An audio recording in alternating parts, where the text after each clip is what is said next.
28 centimetre ತ್ರಿಜ್ಯವಿರುವ ಒಂದು ಚಕ್ರವು 352 metre ದೂರವನ್ನು ಚಲಿಸಲು ಬೇಕಾಗುವ ಸುತ್ತುಗಳ ಸಂಖ್ಯೆ ಪೈ = 22/7 ಅಂತ ಕೊಟ್ಟಿದ್ದಾರೆ. ನೋಡಿ, ಸೆಂಟಿಮೀಟರ್ ಮೀಟರ್ ಅಂತ ಇಲ್ಲಿ ಯೂನಿಟ್ಗಳು ಬೇರೆ ಬೇರೆ ಇದೆ. ಅದನ್ನೊಂದು ಸ್ವಲ್ಪ ಅಬ್ಸರ್ವ್ ಮಾಡಿ. 28 ಸೆಂಟಿಮೀಟರ್ ತ್ರಿಜ್ಯವಿರುವ ಒಂದು ಚಕ್ರ ಅಂದ್ರೆ ಒಂದು ವೀಲ್ ಇದೆ. ಅದರ ರೇಡಿಯಸ್ ಎಷ್ಟಿದೆ ಅಂತಂದ್ರೆ 28 ಸೆಂಟಿಮೀಟರ್. ಅದು ಎಷ್ಟು ದೂರ ಹೋಗ್ಬೇಕು ಅಂತಂದ್ರೆ 352 ಮೀಟರ್ ಹೋಗ್ಬೇಕು, ಸೆಂಟಿಮೀಟರ್ ಅಲ್ಲ. ಇಲ್ಲಿ ರೇಡಿಯಸ್ ಕೊಟ್ಟಿರೋದು ಸೆಂಟಿಮೀಟರ್ ಅಲ್ಲಿ, ಬಟ್ ಡಿಸ್ಟೆನ್ಸ್ ಕವರ್ ಮಾಡಬೇಕಾಗಿರೋದು ಮೀಟರ್ ಅಲ್ಲಿ. ಹಾಗಾದ್ರೆ ಎಷ್ಟು ಸುತ್ತುಗಳನ್ನ ಅದು ಸುತ್ತಬೇಕು ಅಂತ. ಒಂದು ಸರ್ಕಲ್ ಇದೆ ಇಲ್ಲಿ. ಸುತ್ತುಗಳನ್ನ ಸುತ್ತೋದು ಅಂತಂದ್ರೆ, ಈಗ ಸಪೋಸ್ ಇಲ್ಲಿಂದ ಶುರು ಮಾಡ್ತು ಅಂತ ಅನ್ಕೊಳ್ರಿ. ಒಂದು ರೌಂಡ್ ಈ ರೀತಿ ಸುತ್ತಿದ್ರೆ ಇದರ ಅರ್ಥ ಏನು ಅಂತಂದ್ರೆ, ಇದರ ಪರಿಧಿಯ ಉದ್ದ ಎಷ್ಟಿರುತ್ತಲ್ಲ ಅಷ್ಟು ಉದ್ದನ ಇದು ಕ್ರಮಿಸಿರ್ತದೆ ಅಂತ ಅರ್ಥ. ಒಂದು ರೌಂಡ್ ಈ ರೀತಿ ಹಾಕಿದ್ರೆ ಎಷ್ಟು ಉದ್ದನ ಅದು ಕ್ರಮಿಸಿರುತ್ತೆ, ಎಷ್ಟು ಡಿಸ್ಟೆನ್ಸ್ ಅದು ಕವರ್ ಮಾಡಿರುತ್ತೆ ಅಂತಂದ್ರೆ, ಇದರ ಸರ್ಕಂಫರೆನ್ಸ್ ಎಷ್ಟಿರುತ್ತಲ್ಲ, ವೃತ್ತದ ಈ ಸರ್ಕಲ್ ನ ಸರ್ಕಂಫರೆನ್ಸ್, ಅಷ್ಟು ಡಿಸ್ಟೆನ್ಸ್ ಅನ್ನ ಅದು ಟ್ರಾವೆಲ್ ಮಾಡಿರುತ್ತೆ ಅಂತ ಅರ್ಥ. ಇದು ಒಂದು ಸಾರಿ ರೊಟೇಟ್ ಆದ್ರೆ, ಒಂದು ಸಾರಿ ರಿವಾಲ್ವ್ ಆಯ್ತು ಅಂದ್ರೆ. ಹಾಗಾದ್ರೆ ಇದೇ ರೀತಿ ಸುತ್ತುತ್ತಾ ಸುತ್ತುತ್ತಾ ಸುತ್ತುತ್ತಾ 352 ಮೀಟರ್ ಹೋಗ್ಬೇಕು. ಸೊ ಯಾವ ರೀತಿ ಫೈಂಡ್ ಮಾಡಬೇಕು ಅಂತಂದ್ರೆ, this question is related to circumference of circle. ಹಾಗಾದ್ರೆ ಈ ಸರ್ಕಲ್ ನ ಸರ್ಕಂಫರೆನ್ಸ್ ಪರಿಧಿ ಎಷ್ಟಿರುತ್ತೆ ಅಂತಂದ್ರೆ, ಸೂತ್ರ ಏನಿದೆ, ಸಿ = 2πr ಅಂತ ಇದೆ. ಸರ್ಕಂಫರೆನ್ಸ್ ಆಫ್ ದ ಸರ್ಕಲ್, ವೃತ್ತದ ಪರಿಧಿಯ ಸೂತ್ರ. ಸಿ = 2 × ಪೈ ಅಂತಂದ್ರೆ 22/7 ಅಂತ ಬಳಸಿರಿ ಅಂತ ಹೇಳಿದ್ದಾರೆ. ಸೊ 22/7. ಇನ್ನು ರೇಡಿಯಸ್ ಎಷ್ಟಿದೆ ಅಂತಂದ್ರೆ 28 ಸೆಂಟಿಮೀಟರ್ ಅಂತ ಅವರೇ ಹೇಳಿರೋದ್ರಿಂದ 28. 7 1 7 4 28. ಈಗ ಗುಣಾಕಾರ ಮಾಡಬೇಕು. 22 × 2 ಅಂದ್ರೆ 44 × 4 4 4 16 4 4 16 1 17 176 ಸೆಂಟಿಮೀಟರ್ ಅಲ್ಲಿ ಇರೋದು ಇದು. 176 ಸೆಂಟಿಮೀಟರ್. ಒಂದು ಸಾರಿ ರೌಂಡ್ ಹಾಕಿದ್ರೆ 176 ಸೆಂಟಿಮೀಟರ್ ಹೋಗುತ್ತೆ. ಇದೇ ರೀತಿ ಎಷ್ಟು ಸಾರಿ ಹಾಕಿದ್ರೆ ಹೋಗುತ್ತೆ ಅಂತ ಕಂಡುಹಿಡಿಯಬೇಕು ಅಂದ್ರೆ ಡಿವೈಡ್ ಮಾಡಬೇಕು. 352 ಮೀಟರ್ ಡಿವೈಡೆಡ್ ಬೈ 176 ಸೆಂಟಿಮೀಟರ್. ಇಲ್ಲಿ ಅಬ್ಸರ್ವ್ ಮಾಡಿ, ಮೇಲ್ಗಡೆ ಇರ್ತಕ್ಕಂಥ ಯೂನಿಟ್ ಮೀಟರ್ ಅಲ್ಲಿ ಇದೆ, ಕೆಳಗಡೆ ಇರ್ತಕ್ಕಂಥ ಯೂನಿಟ್ ಸೆಂಟಿಮೀಟರ್ ಇದೆ. ಎರಡನ್ನು ಒಂದೇ ಯೂನಿಟ್ಗೆ ಕನ್ವರ್ಟ್ ಮಾಡ್ಕೊಳ್ಳೋಣ. 352 ಮೀಟರ್ ನ ಸೆಂಟಿಮೀಟರ್ ಕನ್ವರ್ಟ್ ಮಾಡಬೇಕು ಅಂದ್ರೆ 1 ಮೀಟರ್ = 100 ಸೆಂಟಿಮೀಟರ್. ದೇರ್ಫೋರ್ ಈ ಮೀಟರ್ ತೆಗೆದು ಸೆಂಟಿಮೀಟರ್ ಹಾಕಬೇಕು ಅಂದ್ರೆ 100 ಇಂದ ಮಲ್ಟಿಪ್ಲೈ ಮಾಡಿದ್ರೆ ನಾವೇನಂತ ಹಾಕ್ಬೋದು, ಸೆಂಟಿಮೀಟರ್ ಅಂತ ಹಾಕ್ಬೋದು. ಡಿವೈಡೆಡ್ ಬೈ, ಯಾಕಂದ್ರೆ ಸೆಂಟಿ ಅಂದ್ರೆ 10⁻² 100 ಅಂದ್ರೆ 10⁻², 10⁻² ಇಂಟು ಸೆಂಟಿ ಅಂದ್ರೆ 10⁻². ಇಲ್ಲಿ ಮೀಟರ್ ಇದೆ, ಇದು ಸೆಂಟಿಮೀಟರ್, ಇದು 100 ಬರ್ಕೊಂಡಿರೋದು. 8m × 8n ಅಂದ್ರೆ 8m + n. So 10⁻² - 2 is 0. 10⁻0 ಅಂತಂದ್ರೆ 1 ಮೀಟರ್. ನೋಡಿ, ಮೊದಲೇನು ಮೀಟರ್ ಇತ್ತಲ್ಲ ಅದೇ ಮೀಟರ್ ಇರೋದು. ಅಂದ್ರೆ ಏನ್ ಮಾಡಿದೀವಿ, ಇಲ್ಲಿ 10⁻² ಬರ್ಕೊಂಡಿದೀವಿ ಇಂಟು 10⁻² ಬರ್ಕೊಂಡಿದೀವಿ ಅಂತ ಅರ್ಥ. 10⁻² ನೇ ಇಲ್ಲಿ 100 ಅಂತ ಬರ್ಕೊಂಡಿರೋದು, 10⁻² ನ ಸೆಂಟಿ ಅಂತ ಬರ್ಕೊಂಡಿರೋದು. ಸೊ ಇದು ನಮಗೆ ಗೊತ್ತಿರ್ಬೇಕಾದಂತ ಲಾಜಿಕ್. ಗೊತ್ತಾಗ್ಲಿಲ್ಲ ಅಂತಂದ್ರೆ ತೊಂದರೆ ಇಲ್ಲ. ಒಂದು ಮೀಟರ್ ಅಂದ್ರೆ 100 ಸೆಂಟಿಮೀಟರ್ ಅಲ್ಲ, ಸೊ ಮೀಟರ್ ಜಾಗದಲ್ಲಿ 100 ಸೆಂಟಿಮೀಟರ್ ಅಂತ ಬರ್ಕೊಂಡ್ರೆ ಸಾಕು. ಸೆಂಟಿಮೀಟರ್ ಸೆಂಟಿಮೀಟರ್ ಕ್ಯಾನ್ಸಲ್ ಆಯ್ತು. 176 ಒಂದ್ಲೆ 176 176 ಎರಡೇ 352. ಯಾಕಂದ್ರೆ ಇಲ್ಲಿ 6 ಇದೆ, ಇಲ್ಲಿ 2 ಬರ್ಬೇಕು ಅಂದ್ರೆ 2ರಿಂದ ಗುಣಿಸ್ಬೇಕು. 2 6 12, 2 7 14 1 15, 2 1 2 1 3. ನೋಡಿ, 176 1s 176 2s. So 2 × 100 that is 200. ಎಷ್ಟು ಸುತ್ತುಗಳನ್ನು ಸುತ್ತಬೇಕು ಅಂದ್ರೆ 200 ಸುತ್ತುಗಳನ್ನ ಸುತ್ತಬೇಕು. Option 3 is the right answer. Next question. ಸಮ ಎತ್ತರಗಳುಳ್ಳ ಶಂಕು ಮತ್ತು ಸ್ತಂಭಾಕೃತಿಗಳ ಘನಫಲಗಳ ಅನುಪಾತ 3:5 ಆಗಿದೆ. ಅನುಕ್ರಮವಾಗಿ ಅವುಗಳ ತ್ರಿಜ್ಯಗಳ ಅನುಪಾತ ಬೇಕು ನಮಗೆ. ಶಂಕುವಿನ ವಾಲ್ಯೂಮ್ ಫಾರ್ಮುಲಾ ಏನಿದೆ ಅಂತಂದ್ರೆ, ಇದು ವಾಲ್ಯೂಮ್ ಆಫ್ ಕೋನ್ ಅಂತ VC ಅಂತ ಬರೀ. ವಾಲ್ಯೂಮ್ ಆಫ್ ಕೋನ್ ಫಾರ್ಮುಲಾ ಏನಿದೆ ಅಂದ್ರೆ 1/3 πr² ಅಂತ ಇದೆ. 1/3 πr². ಇದೇನಿದು ವಾಲ್ಯೂಮ್ ಆಫ್ ಕೋನ್.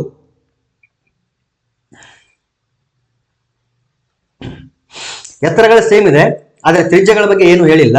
ಹಾಗಾಗಿ ಶಂಕುವಿನ ತ್ರಿಜ್ಯ ಏನಾಗಿರ್ಲಿ R1 ಆಗಿರ್ಲಿ. ಇನ್ನು ಸ್ತಂಭಾಕೃತಿ ಅಂತಂದ್ರೆ ಸಿಲಿಂಡರ್. ವಿ ಸಿಲಿಂಡರ್ಗೆ ಎರಡಕ್ಕೂ ಸಿ ಅಂತ ಬರುತ್ತಲ್ಲ, ಒಂದು ಕೆಲಸ ಮಾಡೋಣ.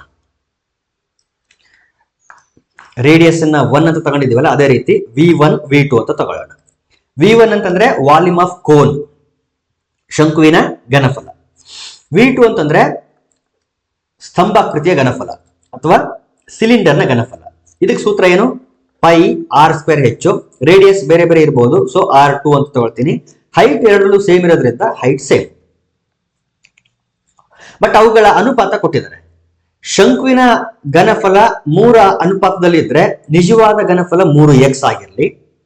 ಇನ್ನು ಸ್ತಂಭಾಕೃತಿಯ ಘನಫಲ ಅನುಪಾತದಲ್ಲಿ 5 ಅಂತ ಕೊಟ್ಟಿದ್ರೆ ನಿಜವಾದ ಘನಫಲ 5x ಆಗಿರಲಿ. ಓಕೆ ಓಕೆ ಈಗ ಇಲ್ಲಿ ಏನ್ ಬರ್ಕೊಳ್ರಿ, 3x, ಯಾಕಂದ್ರೆ ವಾಲ್ಯೂಮ್ ಆಫ್ ಕೋನ್ ಇದು. 1/3 ಪೈ R1 ಸ್ಕ್ವೇರ್ ಹೆಚ್. ಇನ್ನು ವಾಲ್ಯೂಮ್ ಆಫ್ ಸಿಲಿಂಡರ್ ಏನಿದೆ 5x equal to pi R2 square H. ನಮಗ್ ಬೇಕಾಗಿರೋದು ತ್ರಿಜ್ಯಗಳ ಅನುಪಾತ ಬೇಕು. ತ್ರಿಜ್ಯಗಳನ್ನ ಮಾತ್ರ ಉಳಿಸ್ಕೊಂಡು ಉಳಿದೆಲ್ಲ ಕ್ವಾಂಟಿಟಿ ಈ ಕಡೆ ತಗೊಂಡ್ರೆ 3 ಈ ಕಡೆ ಬಂದ್ರೆ 3 9x ಆಯ್ತು. ಪೈ ಮತ್ತು h ಈ ಕಡೆ ಬಂದ್ರೆ divided by pi divided by H. This is equal to R1 square. R1 square ಇಷ್ಟ ಆದ್ರೆ R1 ಏನಾಗುತ್ತೆ? ಸ್ಕ್ವೇರ್ ರೂಟ್ ಆಫ್ ವರ್ಗಮೂಲ. R1 ಅನ್ನೋದು ಪಾಸಿಟಿವ್ ಕ್ವಾಂಟಿಟಿ ಆಗಿರೋದ್ರಿಂದ ಮೈನಸ್ ನ ಬರೆಯಲ್ಲ ಇಲ್ಲಿ. 9x by pi H. This is equal to 9ರ ವರ್ಗಮೂಲ 3, ಅಥವಾ ಇಲ್ಲಿ ರೂಟ್ 9 ಅಂತ ಇರೋದ್ರಿಂದ ರೂಟ್ ಒಳಗಡೆನೆ ಬರೆದು ಬಿಡ್ತೀನಿ ನಾನು. Root 9 into root X divided by root pi H. ಇದು R1 ಆಯ್ತು. ಇಲ್ಲಿಂದ R2 ನ ಎಕ್ಸ್ಟ್ರಾಕ್ಟ್ ಮಾಡ್ಕೊಳ್ಳೋಣ. ಪೈ ಮತ್ತು ಹೆಚ್ ಈ ಕಡೆ ಬಂದ್ರೆ 5x divided by pi into H. ಇದೇನಿದು R2 ಸ್ಕ್ವೇರ್. ಹಾಗಾದ್ರೆ R2 equal to root 5x divided by pi ಹೆಚ್.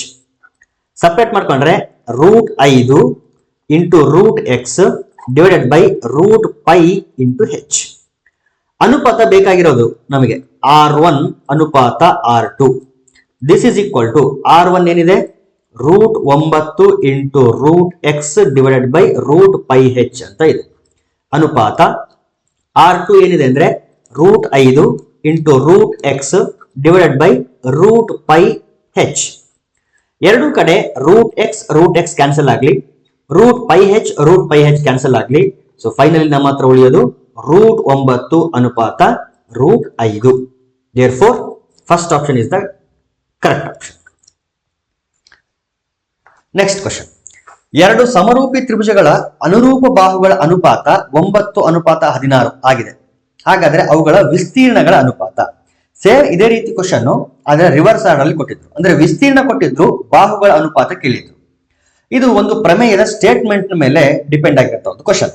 ಏನಿದೆ ಸ್ಟೇಟ್ಮೆಂಟ್ ಅಂತಂದ್ರೆ, ಸಮರೂಪಿ ತ್ರಿಭುಜಗಳ ವಿಸ್ತೀರ್ಣಗಳು ಅವುಗಳ ಏನು ಬಾಹುಗಳ ವರ್ಗಗಳ ಅನುಪಾತದಲ್ಲಿ ಇರುತ್ತವೆ ಅಂತ. ಬಾಹುಗಳ ಅನುಪಾತ ಇರುತ್ತಲ್ಲ, ಅದರ ವರ್ಗ ಮಾಡಿದ್ರೆ ಅದು ಯಾವುದಕ್ಕೆ ಈಕ್ವಲ್ ಆಗಿರುತ್ತಂದ್ರೆ ವಿಸ್ತೀರ್ಣದ ಅನುಪಾತಕ್ಕೆ ಸಮನಾಗಿರುತ್ತೆ ಅಂತ. ಸೊ ವಿಸ್ತೀರ್ಣದ ಅನುಪಾತ ಬೇಕು ಅಂದ್ರೆ ಈ ಬಾಹುಗಳ ಅನುಪಾತ ಏನ್ ಮಾಡ್ಬೇಕಂದ್ರೆ ಸ್ಕ್ವೇರ್ ಮಾಡಬೇಕು. ಸೊ 9:16 ಇದು ಬಾಹುಗಳ ಅನುಪಾತ. ವಿಸ್ತೀರ್ಣಗಳ ಅನುಪಾತ ಬೇಕಾ? 9ರ ಸ್ಕ್ವೇರು 16ರ ಸ್ಕ್ವೇರ್. ಸ್ಕ್ವೇರ್ ಮಾಡಿದ್ರೆ ವಿಸ್ತೀರ್ಣಗಳ ಅನುಪಾತ ಸಿಗುತ್ತೆ. 9ರ ಸ್ಕ್ವೇರು 81, 16ರ square 256. Therefore option 3 correct option. 8 metre into 5 metre ಅಳತೆಯ ಒಂದು ಕೊಠಡಿಯ ಸುತ್ತ ವರಾಂಡವಿದೆ. ಆ ವರಾಂಡದ ಅಗಲ 2 ಮೀಟರ್ ಆದರೆ ಅದರ ವಿಸ್ತೀರ್ಣ ಚದರ ಮೀಟರ್ಗಳಲ್ಲಿ ಬೇಕು.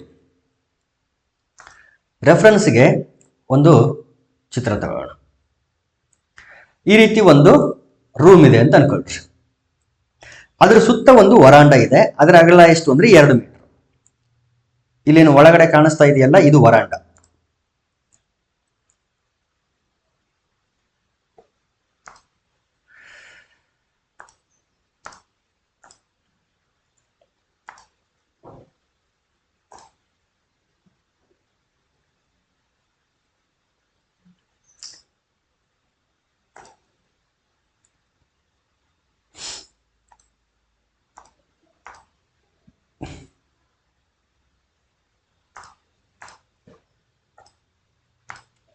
ಎಸ್, ಇಲ್ಲಿ ಬ್ರೌನ್ ಕಲರ್ ಏನ್ ಕಾಣಿಸ್ತಿದೆ ಅದು ವರಾಂಡ. ಆಕ್ಚುಲಿ ಈ ಬ್ರೌನ್ ಕಲರ್ ನ ಏರಿಯಾ ನಾವು ಫೈಂಡ್ ಮಾಡಬೇಕಾಗಿರೋದು.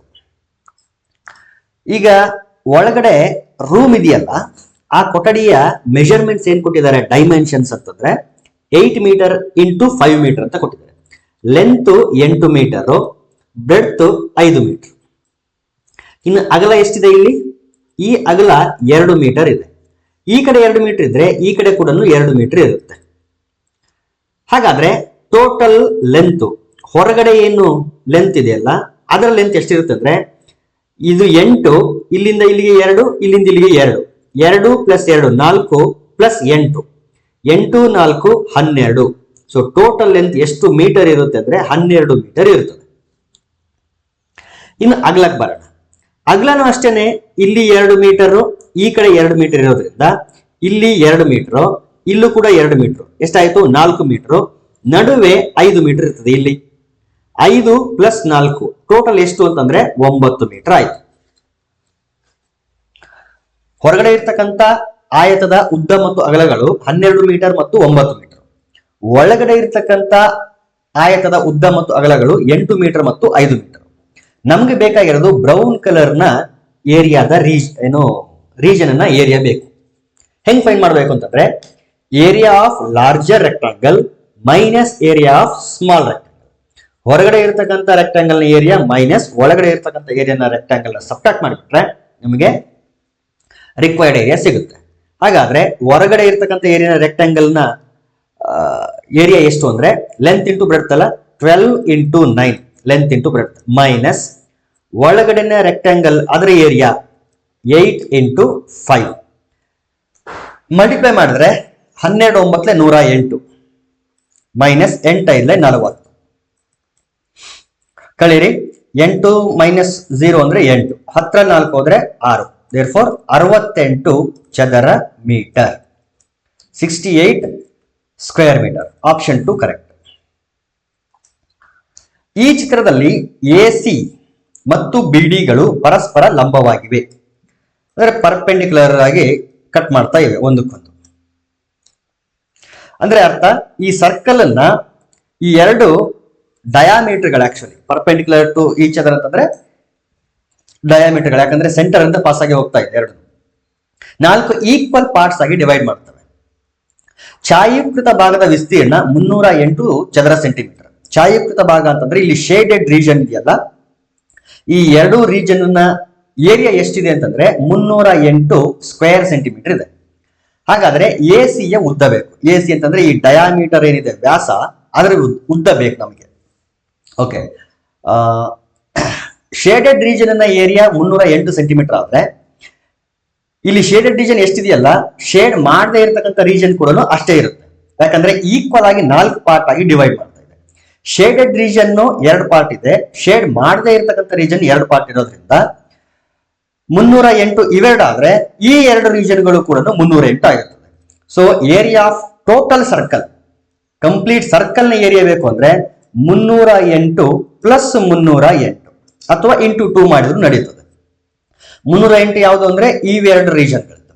ಇಲ್ಲಿ 308 ಯಾವ್ದ್ರದ್ದು ಅಂತಂದ್ರೆ ಶೇಡ್ ಮಾಡದೇ ಇರತಕ್ಕಂಥದ್ದು. ಯಾಕಂದ್ರೆ ಈಕ್ವಲ್ ಆಗಿರೋದ್ರಿಂದ ಅನ್ಶೇಡೆಡ್ ರೀಜನ್ಗಳ ಏರಿಯಾ ಕೂಡ 308 ಆಗಿರ್ತದೆ. ಎರಡನ್ನು ಆಡ್ ಮಾಡಿದ್ರೆ 8 ಪ್ಲಸ್ 8 16, 3 ಪ್ಲಸ್ 3 6. ಅಂದ್ರೆ ಏರಿಯಾ ಆಫ್ ಸರ್ಕಲ್ ಎಷ್ಟಿದೆ? 616 ಚದರ ಸೆಂಟಿಮೀಟರ್. ಚದರ ಸೆಂಟಿಮೀಟರ್ ಇದು area of circle. Area of circle formula ಏನಿದೆ ಅಂತಂದ್ರೆ ಪೈ ಆರ್ ಸ್ಕ್ವೇರ್ ಅಂತ ಇದೆ. Pi R square equal to 616. ಯಾಕೆಂದ್ರೆ ನನಗೆ ಡಯಾಮೀಟರ್ ಬೇಕು. ಡಯಾಮೀಟರ್ 2 ಟೈಮ್ಸ್ ಆಫ್ ರೇಡಿಯಸ್ ಇರುತ್ತೆ. ರೇಡಿಯಸ್ ತ್ರಿಜ್ಯದ 2 ಪಟ್ಟು ಡಯಾಮೀಟರ್ ಇರ್ತದೆ. ತ್ರಿಜ್ಯ ನಾವು ಕಂಡುಹಿಡಿದ್ವಿ ಅಂತಂದ್ರೆ ಅದನ್ನ ಡಬಲ್ ಮಾಡಿಬಿಟ್ರೆ ನಮಗೆ ಡಯಾಮೀಟರ್ ಸಿಗುತ್ತೆ. ಹಂಗಾಗಿ pi R square equal to 616. 6 ಇಲ್ಲಿಂದ ಫೈಂಡ್ ಮಾಡ್ತೀನಿ. R square equal to 616 by pi. R square equal to 616 by pi ಅಂತಂದ್ರೆ 22/7 ಅಂದಾಜು. So R square equal to 616 22/7 denominator ಅಲ್ಲಿ ಇರೋದ್ರಿಂದ ರೆಸಿಪ್ರೋಕಲ್ ಆಗುತ್ತೆ 7/22 ಅಂತ. 2 11 2 3 6 0 2 8 16. ಇಲ್ಲೂ ಅಷ್ಟೇ ಕೇರ್ಫುಲ್ ಆಗಿ ಡಿವೈಡ್ ಮಾಡಬೇಕು. ಯಾಕಂದ್ರೆ ಇಲ್ಲಿ 38 ಅಂತ ಬರೆಯುವಂತ ಚಾನ್ಸಸ್ ಜಾಸ್ತಿ ಇರುತ್ತೆ. ಮತ್ತೊಮ್ಮೆ ಡಿವೈಡ್ ಮಾಡಿ 11 ಒಂದ್ಲೆ 11 2 22 8 ಉಳಿತು 11 8 88. R square equal to 28 into 7. ಇಲ್ಲಿ 28 ಮತ್ತು 7ನ ಗುಣಾಕಾರ ಮಾಡಕ್ ಹೋಗ್ಬೇಡ್ರಿ, ಅದರಿಂದ ಸ್ವಲ್ಪ ಕಾಂಪ್ಲೆಕ್ಸ್ ಆಗುತ್ತಾ. ಅದ್ರ ಬದಲಿಗೆ ಏನ್ ಮಾಡಿ ಅಂತಂದ್ರೆ 28ನ 4 7 28 ಅಂತ ಬರಿಬಹುದು. ಇಂಟು 7 ಇದೆಯಲ್ಲ ಇದು 28 4 7 28 ಅಂತ ಬರ್ತೀನಿ. ಆರ್ ಸ್ಕ್ವೇರ್ ಇಷ್ಟ ಆದ್ರೆ R equal to root 4 into 7 into 7. Plus R minus ಬರಿಬೇಕು. ಆರ್ ಅನ್ನೋದು ಪಾಸಿಟಿವ್ ಕ್ವಾಂಟಿಟಿ ಆಗಿರೋದ್ರಿಂದ ಡೈರೆಕ್ಟ್ ಆಗಿ ರೂಟ್ ಹಾಕಿದ್ದೀನಿ. ಈಗ 4ರ ವರ್ಗಮೂಲ ಎಷ್ಟು? 2 ಇಂಟು ಈ 2 ಎಷ್ಟಾಗ್ತದೆ ಅಂತಂದ್ರೆ 7 ಇಂಟು 7 7 ಸ್ಕ್ವೇರ್. 7 ಸ್ಕ್ವೇರ್ ನ ವರ್ಗಮೂಲ 7. ಸೊ 2 7 14. 14 ಅಂತ ಬಂತು ಅಂತ ಟಕ್ ಅಂತ ಆಪ್ಷನ್ 3 ಅಂತ ಹಾಕ್ಬಾರ್ದು, ಯಾಕಂದ್ರೆ ನಾವು ಇಲ್ಲಿ ಫೈಂಡ್ ಮಾಡಿರೋದು ರೇಡಿಯಸ್, ಬಟ್ ಅವ್ರು ಕೇಳಿರೋದು ಎ ಸಿ ಅಂತಂದ್ರೆ ಡಯಾಮೀಟರ್, ವ್ಯಾಸ. ವ್ಯಾಸ ಯಾವಾಗಲೂ ರೇಡಿಯಸ್ ನ ಡಬಲ್ ಇರುತ್ತೆ. ರೇಡಿಯಸ್ 14 ಸೆಂಟಿಮೀಟರ್ ಇದ್ರೆ ಡಯಾಮೀಟರ್ 14 28 ಸೆಂಟಿಮೀಟರ್ ಇರ್ತದೆ. Therefore, the length of AC will be equal to 28 centimeter. Option 2 is the correct option.